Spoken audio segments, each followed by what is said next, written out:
નમસ્કાર દર્શક મિત્રો, આપ નિહાળી રહ્યા છો N24 ગુજરાતી ન્યૂઝ। ભરૂચમાં ખડગેની ઉત્તરાખંડ રેલીના શુદ્ધિકરણના વિરોધમાં કોંગ્રેસની પદયાત્રા।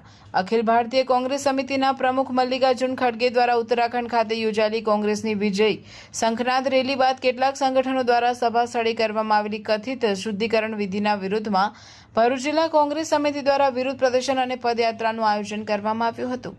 જિલ્લા કોંગ્રેસ કાર્યાલય ખાતેથી કોંગ્રેસના હોદ્દેદારો અને કાર્યકરો મોટી સંખ્યામાં એકત્રિત થયા હતા। ત્યારબાદ પદયાત્રા સ્વરૂપે નીકળેલા કાર્યકરો ભરૂચ રેલવે સ્ટેશન ખાતે આવેલી બંધારણના ઘડવૈયા ડોક્ટર બાબા સાહેબ આંબેડકરની પ્રતિમા સુધી પહોંચ્યા હતા।